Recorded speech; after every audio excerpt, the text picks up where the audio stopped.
കുറ്റ്യാടി എം.എൽ.എയും യുവ മുസ്ലിം ലീഗ് നേതാവുമായ ഫാത്തിമ തഹ്ലിയ നാട്ടിലെ ഒരു സ്വകാര്യ ചടങ്ങിൽ ഏതോ കടയുടെ ഉദ്ഘാടനത്തിനോ മറ്റോ നിലവിളക്ക് കൊളുത്തിയത് ചില കുബുദ്ധികൾ ഇവിടെ ചർച്ചാ വിഷയമാക്കി.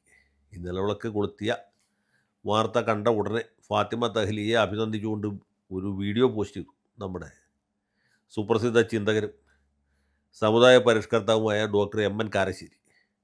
അദ്ദേഹം ഫാത്തിമ തഹ്ലിയെ കലവറയില്ലാതെ അഭിനന്ദിച്ചു. സത്യം പറഞ്ഞാൽ കാരശ്ശേരി മാഷിൻ്റെ വീഡിയോ കണ്ടിട്ടാണ് ഫാത്തിമ തഹ്ലി ഇത്ര വലിയൊരു സാഹസകൃത്യം നിറവേറ്റിയെന്ന കാര്യം ഞാൻ മനസ്സിലാക്കി. അപ്പോൾ ഇത് കണ്ടപ്പോൾ തന്നെ എനിക്കറിയാമായിരുന്നു ഇനിയിപ്പോൾ എന്തൊക്കെയാണ് സംഭവിക്കാൻ പോകുന്നത്. ഫാത്തിമയ്ക്ക് ഇനി എന്ത് സംഭവിക്കും, എത്ര കല്ലുകൾ അവർക്ക് നേരെ എറിയപ്പെടും, ആരൊക്കെ കൂടി ഇവരെ കാഫറാക്കും, ഇവരുടെ ചെയ്തി അനിസ്ലാമികമാണ്, ഇത് ഷിർക്കാണ്, ഖുറാഫത്താണ് എന്നൊക്കെ ആരോപിച്ചുകൊണ്ട് ഇവരെ കല്ലെറിയാനായിട്ട് എത്ര ആളുകൾ പങ്കെടുക്കും, എത്ര ജമാഅത്തെ ഇസ്ലാമിക്കാർ, എത്ര മുജാഹിദുകാർ, എത്ര സുന്നികൾ എപ്പോൾ പ്രത്യക്ഷപ്പെടും എന്ന് ഞാൻ ഏതാണ്ട് ഊഹിച്ചു. ഈ സംഭവം കഴിഞ്ഞ ഉടനെ തന്നെ ഇത് ചില മുജാഹിദ് വഹാബി പണ്ഡിതന്മാർ വിഷയമാക്കി. ഈ നിലവിളക്ക് കൊളുത്തുന്നത് അഗ്നി ആരാധനയുമായി ബന്ധപ്പെട്ട ഒരു കാര്യമാണ്, അത് അനിസ്ലാമികമാണ്, ഇത് ഭയങ്കര ഷിർക്കാണ്. ഫാത്തിമ തെഹ്ലിയ ഈ സമുദായത്തിൻ്റെ ലേബലിൽ ജയിച്ചു പോയ ഒരാളാണ്. അവർ വിളക്ക് കൊളുത്തിയത് തികച്ചും തെറ്റാണെന്നൊക്കെ പ്രഖ്യാപിച്ചു. യൂട്യൂബിൽ വന്നു, മറ്റു രീതിയിലൊക്കെ പറഞ്ഞു. അപ്പോഴൊന്നും ഫാത്തിമ കുലുങ്ങിയില്ല. പാർട്ടിയുടെ നേതൃത്വം അതേക്കുറിച്ച് ഇവരെ ഏതെങ്കിലും രീതിയിൽ രഹസ്യമായിട്ടോ പരസ്യമായിട്ടോ സ്വകാര്യമായിട്ടോ മറ്റാരും കേൾക്കാതെയോ വിമർശിച്ചോ താക്കീത് ചെയ്തോ ഗുണദോഷിച്ചോ നമുക്കറിയില്ല, ചെയ്തിരിക്കാൻ സാധ്യതയുണ്ട്. ഏതായാലും അങ്ങനെ ഒരു സംഭവം ഉണ്ടായതായിട്ട് ആർക്കും അറിയില്ല. അടുത്ത ദിവസം മറ്റൊരു വേദിയിൽ മന്ത്രി ഷംസുദ്ദീൻ നിലവിളക്ക് കൊളുത്തുന്നതിൽ നിന്നും ന്യൂട്രലിൽ സ്കൂട്ടാവുന്നത് നമ്മൾ കണ്ടു.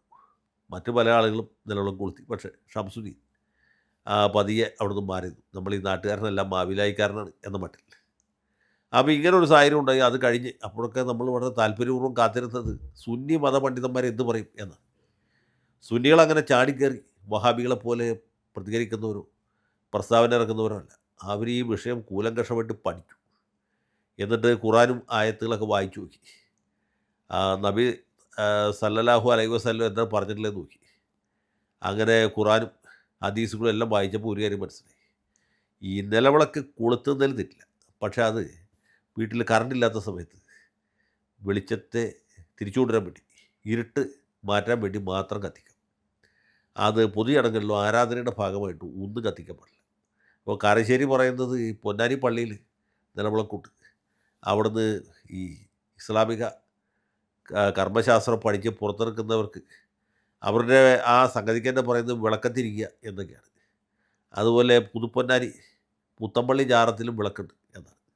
അങ്ങനെ പലയിടത്തും വിളക്കുണ്ടാവും, ചിലയിടത്ത് റാന്തൽ ഉണ്ടാവും, ചിലയിടത്ത് ഇലക്ട്രിക് ലൈറ്റ് ഉണ്ടാവും, ചിലയിടത്ത് ഹരിക്കൻ ലാമ്പായിരിക്കും, അങ്ങനെ പലതും ഉണ്ടാവും. അതല്ല, നിലവിളക്ക് എന്ന് പറയുന്നത് ഭയങ്കര ഷിർക്കാണ്.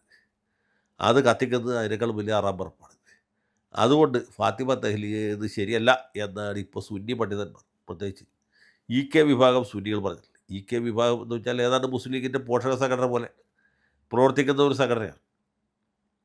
പിന്നെ മുസ്ലിം ലീഗ് ഇവരുടെ പോഷക സംഘടനയാണോ, ഇവർ ലീഗിൻ്റെ പോഷക സംഘടനയാണോ എന്നെല്ലാം സംശയമുണ്ട്. ഏതായാലും ഒരേ അച്ചിൽ വാർത്തെടുത്ത രണ്ട് സംഘടനകളാണ്.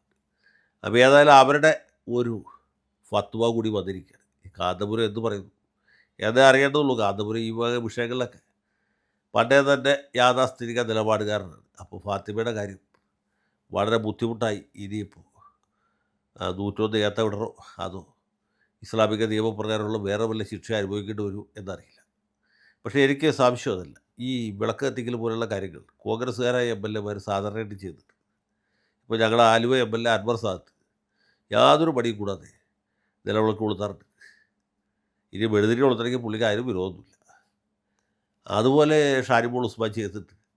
കോൺഗ്രസിൻ്റെ പല നേതാക്കളും പ്രത്യേകിച്ച് തിരുവിതാംകൂർ ഭാഗത്തുള്ളവർ ചെയ്തിട്ടുണ്ട്. ഇവർക്കൊക്കെ എന്തെങ്കിലും വിലക്കേൽപ്പിക്കേണ്ടതല്ലേ. ലീഗുകാരായ മുസ്ലിം എം.എൽ.എമാർക്ക് മാത്രമായിട്ട് ഈ നാട്ടിലൊരു പെരുമാറ്റച്ചട്ടം ഉണ്ടാക്കുന്നത് ശരിയാണോ? മാത്രവുമല്ല, ഈ സ്ത്രീകൾ സ്റ്റേജിൽ കയറുന്നത് തന്നെ അനിസ്ലാമികമാണെന്നാണ് സുന്നി പണ്ഡിതന്മാർ പറയുന്നത്.